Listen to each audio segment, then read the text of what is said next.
Hey, what's going on, my friends? This is Dave Sharpe. Welcome to Wake Up Legendary. And as you can see, the this episode today, we're going to be talking to an agency owner who binged watched our education and implemented it fast. Let's see what it did for her. Emily, welcome to the show. Thanks for having me. Yeah, you're so welcome. Tell us where you're calling in from. I'm from Pittsburgh, Pennsylvania. It's a high of like 12 today, so freezing Have cold. fun with that. So, what led you to Legendary, and what happened when you found us? Yeah, so interestingly, I've had this book on my bookshelf since like 2014, Affiliate Marketing for Dummies. And Hmm. I've read it, pretty quickly. But I was scrolling through TikTok one day and I saw a video. And I was like, wow, I should really get on this affiliate marketing thing. It seems like it's Hmm. catching steam here. You can make some passive income. So once I saw the video, I signed up for the 15-day challenge and just really, really learned a lot. Hmm. So what did you learn that was different than what you already knew? You're an agency owner, so you had some internet marketing experience? Yeah, so I actually graduated with a marketing degree and I started my business a year after college. And a lot of what I learned was mostly self taught for the things that I do day to day in my business. And that was something that I really related to with Legendary. Like you can learn so much on your own or with these great courses that are available, like Legendary, um, rather than what you learn in college. I mean, college is great conceptually, like you learn a lot, but actually turning those skills into money making day to day things is Yeah. totally different. Yeah. So, yes, I have marketing experience, but Legendary definitely helped uh, catapult me into the affiliate marketing world. Yeah, it's amazing how those those that college knowledge is, very very philosophical in some respects. I hear that from a lot of people. I don't have personal experience, but it's very different taking those skills and figuring out how to implement them into money making skills. Now with a job, yeah, okay, you go get a job, but am I Mhm. actually getting a job that where I'm using these skills? And so there's um yeah, it's a fascinating dynamic, colleges, especially for marketing people, because Mhm. marketing changes so fast that there's definitely some strategies that have been around and are still working for a lot of companies. But we're talking about this TikTok thing. I mean, this is something that's happened over the last year and a half or so. And there's still people who aren't convinced that you can do affiliate marketing on TikTok. They're even doubtful that this kind of stuff is happening, that people are making money. Um, how has your outlook changed on both career path, um, but anything else now that you've started your own business doing affiliate marketing compared to your outlook before you started doing this? Yeah, so just in terms of like TikTok, I thought TikTok was the most ridiculous app that I've ever seen when I first saw it. I was like, oh my gosh, you would never see me dancing on this app. And I'm a former dancer, I was a ballerina growing up. Well, So I it is still ridiculous. You just get somewhat, normalized to it. You know what I mean? Right, right. So yeah, I guess I got turned into like the business side of TikTok and I was like, "Oh wow, there are so many people like doing different things, selling courses, affiliate marketing, really making money on TikTok." And I was like, "Wow, I love making money, so I should probably get on this." So yeah, I would just say being like very open to new marketing strategies not like poo-pooing things because you think you'll look silly. It definitely pays off, and you don't have to look silly. You can contribute knowledge to people without, uh, dancing around if that's not your cup of tea. And yeah, I would say that would be the biggest change on my outlook. Yeah, my dad just signed up for TikTok the other day, and I was sitting right there next to him as he was doing it. You know what I mean? We were smoking a cigar, and oh, it was funny. It was funny. I mean, because he was just getting a kick out of it, as if it was a new toy you had just handed this child. You know what I Yeah, mean? I mean, like as if he didn't even purposefully go and grab the phone to sign up, as if he just had this phone and it was playing these funny videos in his hand. It was just surreal. Um, right. but it is hard to see through some of that stuff, right? At Mhm. first, I think nowadays we're battling multiple mental barriers. We're battling the same mental barrier that we've always battled, which is, or people in this space has always battled, which is, oh, what are others going to think of me? But then Mhm. you got a second battle, which I think you have to get over yourself, which is something similar to what you just said, but basically, um, you know, who gives a shit? I mean, really, you have to see through the initial kind of mess and circus to see down below what's happening. What's Mhm. happening? Basically, you have commercial airtime in front of millions of people, similar to them sitting down at the Super Bowl watching a football game and getting ready to watch your commercial. That's the seriousness of it, that you have human beings' eyeballs. But there's some serious cash to be made if you can take that seriously. But it's a shame, Emily, and this has been happening all of our lives, that we human beings will actually give up huge upside because we don't want to look bad or be uncomfortable. How how does that how does that come up in your life? Yeah, so I would just say, as a dancer, I had to overcome that, at a young age because, you would get these roles. I remember I was like 12 or 13 years old, a clown in the Nutcracker, and I mean, a clown doesn't really fit my personality, but you get to a point where I guess in that case I had to do it. But I would say you just need to put yourself in somewhat uncomfortable situations in your day-to-day life. So, you can try it if you don't like TikTok, if you don't like doing something marketing wise, you can obviously stop. You have full control over that. So yeah, I would just say be comfortable with being uncomfortable because you can make money from it. Um, no one else is paying your bills. No one else is, trying to build wealth for you. You're in total control of that. Mm. I'm sitting here, I was looking at your TikTok and I was looking at some of all the different stuff that you're doing, the different types of content that you're creating. It's not like you've been doing it for that long. You've probably got 30 videos or so, something like that. Um, but you're trying lots of things. You're jumping in. You're doing some acting. You're performing. I mean, you're not being. I was looking at this video right here, um, of you giving the big face here to the point of view working 2 weeks and seeing a tiny direct deposit, the big eye roll and everything. You're getting into it. Is that normal? Some people might look at you and say, "Hey, you're a young person. That sort of acting like that is got to be natural for you and normal for you."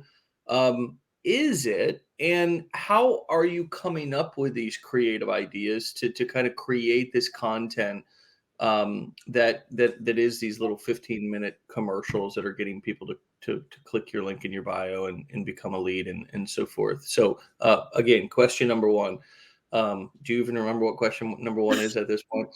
Um, no, it was about let's start with that one first. You you know, you're really doing some performing. You mentioned that you were in dance before, but for the people who have never done any performing before, there is an element of performance with your phone. And when you're talking into your phone, there is an element of performance there that we shouldn't be afraid of. Whether that's just turning up a little bit of your volume, whether that's a little bit more facial expressions, all of these are used as human connection to get people's attention, to get them to pay attention to you, to get them to interact with you. But that sort of extreme facial expression or those sort of performance type behaviors are not natural to everybody. They may not even be natural to you, but anyways, how have you gotten comfortable on camera using such personality and quote unquote letting it all hang out? Yeah, I would say it's definitely not natural for me. You can even ask old dance teachers. I had one dance teacher that would beg me to smile when I was dancing because I was just so focused and so serious. And I would say I'm a pretty like smiley person in general, but making facial expressions and acting is definitely not my strong suit, never has been. It just isn't like who I am as a person. Yeah. But if you watch a video of yourself where you're just kind of sitting there talking into the camera, you know, no one else wants to watch it. Like if you don't want to watch it yourself, who wants to watch you sitting there just like blah, blah, blah? No Mm. one. So I think you get to a point where you want to be proud of what you're putting out and you want to like make sure that you are trying your best to grab people's attention. Like Mm. I don't want to put videos out where I'm just sitting there talking. I could talk about marketing all day if you want me to, but you know, Yeah. how interesting is that? So I just think like you do what you have to do. Um, Treat TikTok as a job, and you have to pull people in some way. I don't have like the best hooks on my videos, but I can definitely, you know, make different faces, do different things. Yeah. Yeah, and those are all ways to catch people's attention. It doesn't always have to be a written hook. Like you said, sometimes it can be some sort of a performance hook. And what that means is, um, I'll never forget Ian McClure's where he did the Apple jobs for $18 an hour, and he had a little apple on his finger. Then he threw the apple 5 seconds into the video. Those sort of props and the things that you can do at your camera, like look, for when somebody scrolls over it, they see something that's interesting. They Right. see something that makes them stop scrolling. A lot of times we can't forget that that can be a form of a hook as well. Something that looks weird. Why do you think that most and it's better to ask this from a Netflix series perspective than a movie perspective, because I think that's almost more popular nowadays. But don't you notice in the first episode they rarely ever start the show from the beginning? They always started in the middle of a dramatic moment. And there's a clue there. Don't you think if Hollywood directors and movie producers and writers have all figured out that from an entertainment standpoint, it's better to create a story, the drama right there to hook somebody in the middle of the story rather than at the beginning? Why wouldn't we borrow that knowledge? Now, what does that mean in a 15-second video? It just means I don't start the video off going, "Hey guys, my name's David." That's what it means. Right. Whatever the traditional stand up in front of the classroom and present my project, whatever I'm feeling that's traditional, I should not do. Right. because it's the same thing with writing copy in marketing. It's almost a good thing that I didn't go through so many English classes in high school and college, because writing copy is less about writing it all within proper format and Right. more about writing it with lots of white space at a fifth grade reading level, with lots of questions, with uh, shorter sentences, with potentially grammatical errors. Why? Because all those things keep the reader moving. And the only rules that we're trying to follow here are not, did I speak perfect English, but did it get me traffic, leads, and sales? And Right. so these sort of marketing things, I would assume, are some of the things that maybe didn't come up in marketing classes in college. No, you definitely right. I did take journalism classes, so those helped a little bit with the hook, but you get stuck in that certain format that you have to write in. Like you have Yeah. your hook sentence, you have your intro, and then you continue on in the following paragraphs. So, yeah, definitely writing in a more conversational manner is something that I was reminded of when I went through Legendary, because I love to write, but I do get caught up in the typical, you have your intro sentence, intro paragraph, and then you have each supporting paragraph. Yeah. So definitely for affiliate marketing and other marketing that I do, that was super helpful to remember that you're talking to people. You aren't just giving them a paper to read. Yeah.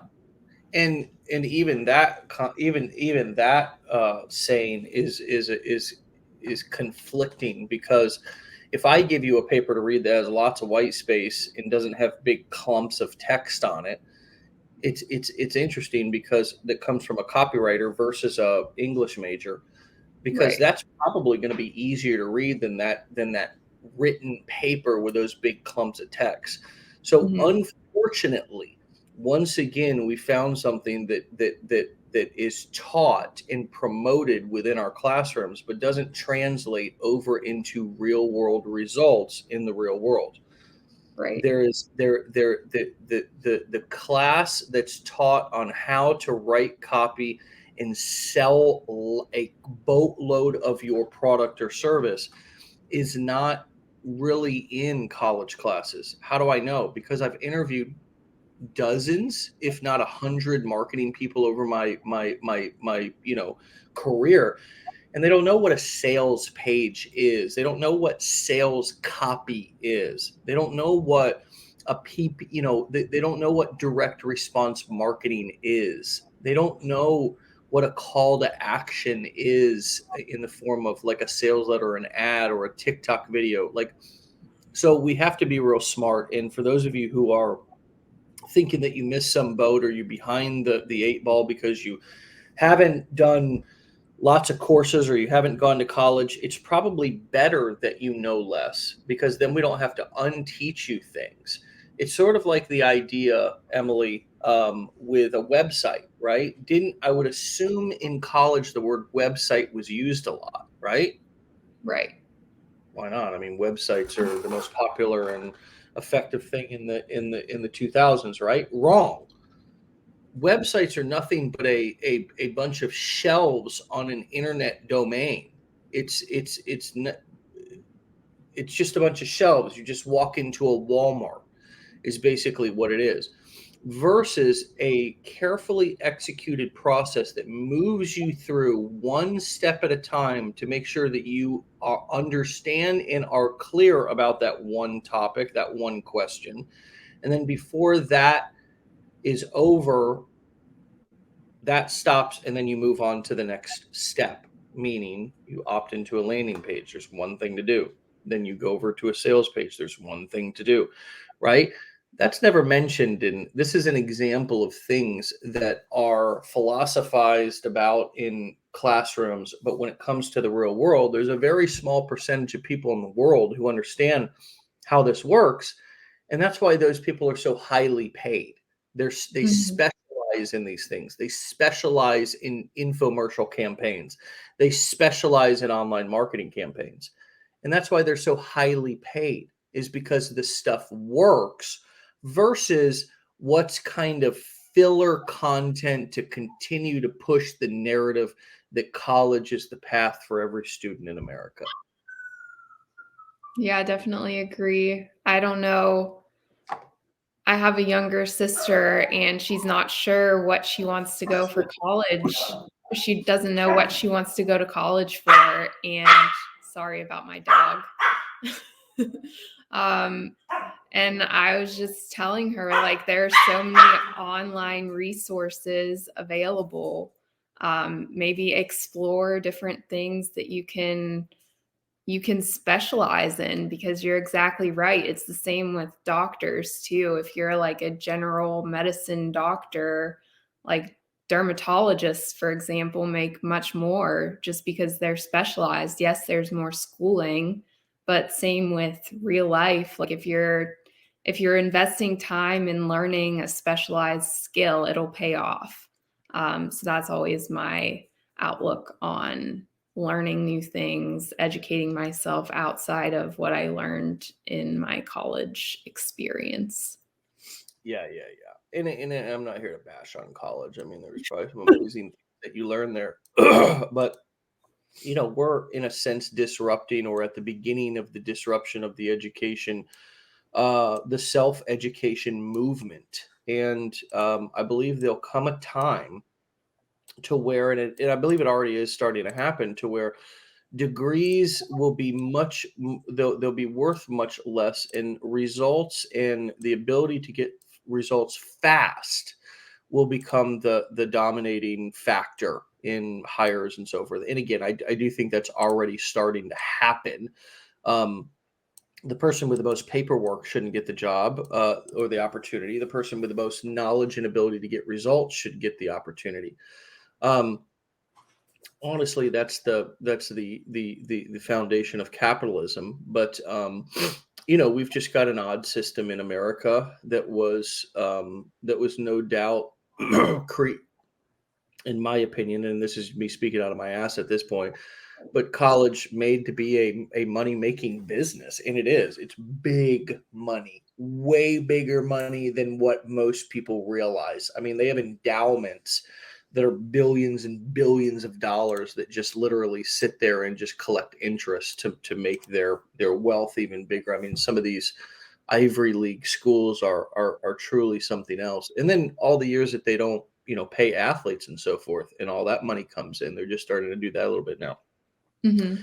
This is not a college bashing segment, for those of you who are wondering. It's just looking at the world from a 2020 perspective, meaning that I don't have to wonder. I've got enough examples. I can look back and I can say, okay, what do I want to do here for the rest of my life? Do I want to, Emily, you can make some decisions. Is the answer for me to go back to school, for me to do higher education? Is it for me to pursue something else? I got what I needed.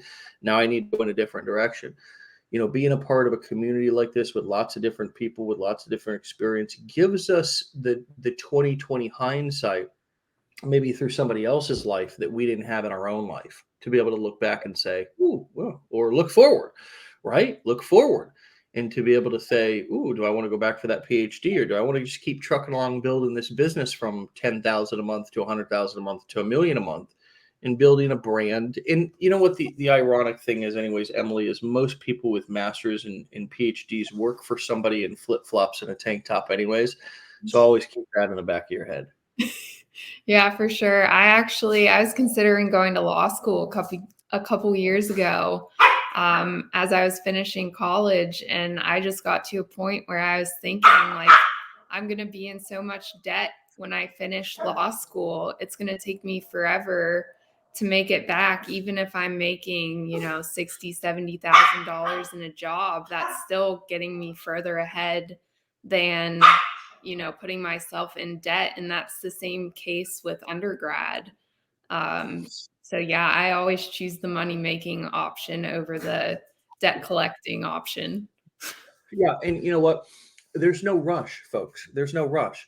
You know, here's the problem that I have is forcing kids into college right when they're 18. That's the problem that I have because I know how immature and ignorant I was and still even am sometimes today at 38, but especially when I was 18, that's 20 years ago, for God's sakes. I'm still an ignoramus dumbass at sometimes. You try to ask me to make a decision about my finances and what I want to do for the rest of my life at 18. I didn't know my ass from a hole in the ground, right? So just like Keith said, college has its place, but it's stupidly and needlessly expensive. Between my wife and I, we have nearly 90K in student loan debts. Look, it does have its place. And in my opinion, unless you're super crystal clear about what you want to do, that place shouldn't really be something that you pursue unless you're more clear that's what you want to follow through with. Now, if there was a $7 15-day challenge at the University of Alabama or something for you to go dip your toe, that might be a little bit different, you know? Right. But there's not. You usually have to commit to 50 G's up front. So, anyways, not our business, just a business it's fun to make fun of, which is college from our perspective.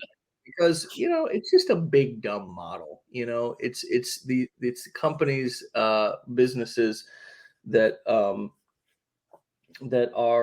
so big, they forgot what it was like to be small and scrappy. Mhm. Small and scrappy. So, anyways, what would you tell yourself now that you know that you didn't know when you first got started, Emily?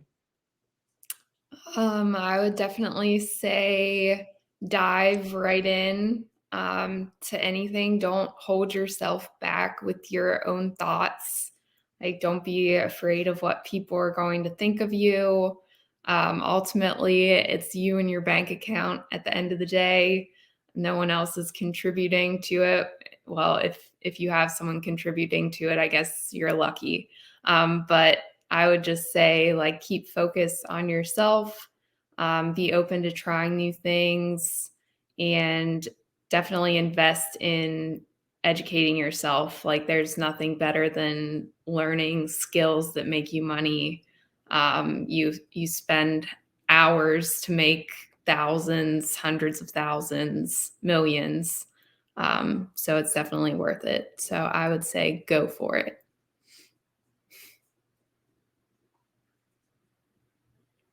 Oh, I think you're muted. All right. And what was your experience with our education here versus other places that you've had education? I mean, just in a nutshell, how would you summarize it?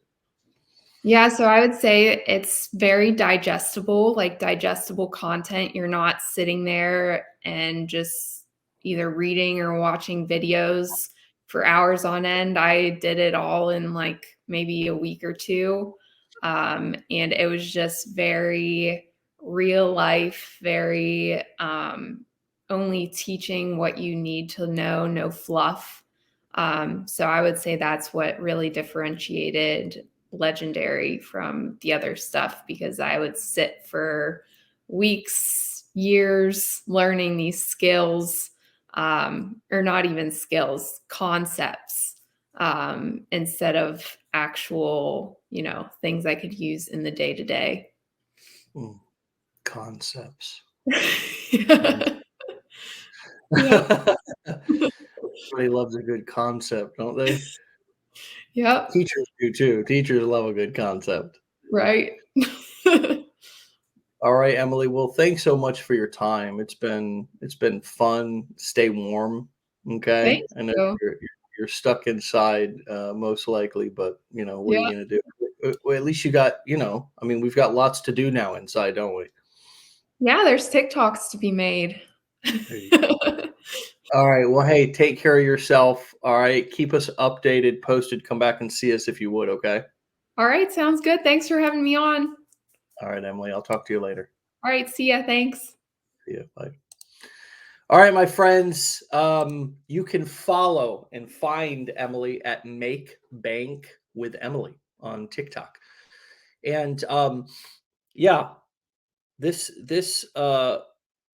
whenever I have somebody who's recently in college, it's always interesting because I get to hear that fresh perspective, of somebody who has recently gone through classes or maybe even be kind of dealing with the gravity of a large student loan bill now that they're out on their own and they actually now have to get a job and pay it back.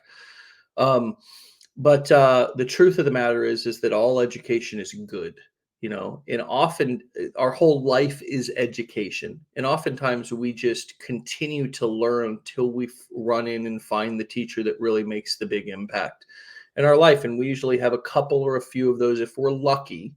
If not, we might just have one, right? But those few teachers throughout our lives that we do find from going through many, many pages and many classes and oftentimes many experiences are all worth it and necessary to lead us to where we're going, or even lead us to where you are right here today, which has found legendary. So, anyways, whatever you've done in the past, my friends, it's led you to be here today with us. So take this moment, don't let it go, seize it, make this a fantastic week. Okay. And we'll see you back here tomorrow for another episode.